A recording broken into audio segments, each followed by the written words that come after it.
The earliest documented umbrella to use a sliding runner and articulated bamboo ribs that let the canopy open and close is from China, dating to the 1st century CE. It would be another 1,000 years until European umbrellas would take on this transformable form, which we still use today. And it's a great example of an early compact, transformable mechanism made from everyday materials that later spread across East Asia and, much later, Europe. Let's go to the timeline.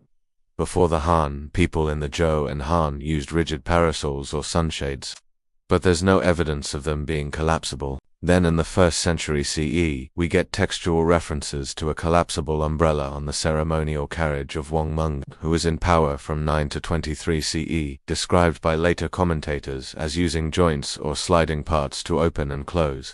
This is our earliest evidence for the umbrella's inner workings. After 105 CE, when paper became popular, canopies were made of oil-lacquered paper stretched over bamboo ribs, which made them lighter, cheaper, and rainproof. By the Tang and Song, roughly the 7th to 13th centuries, umbrellas were used by everyone every day, not just royalty. During these centuries, craftspeople refined their techniques and regional styles flourished. By the Ming and Qing, roughly the 14th to 19th centuries, there were flourishing production centers in Fujian, Hunan, and Sichuan, and the oiled paper umbrella became iconic in daily life and ritual.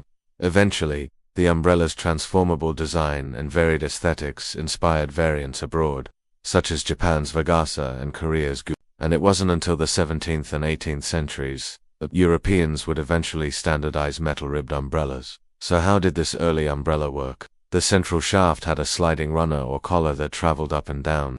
The runner was linked by stretchers to the flexible ribs.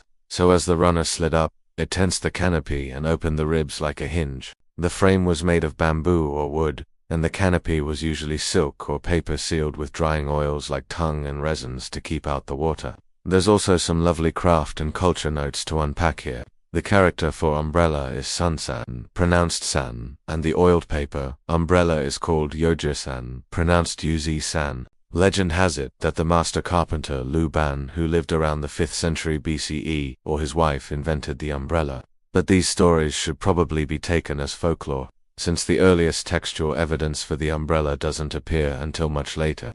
In any case, the earliest umbrella was probably simple, made of large overlapping leaves, or a mat sewn together with a central pivot. This early version would have been sturdy but unwieldy, so it's a significant upgrade from the 1st century BCE when we start seeing references to folding umbrellas. And many legends credit a woman named Chen Yufang for popularizing folding umbrellas, after she witnessed birds folding their wings.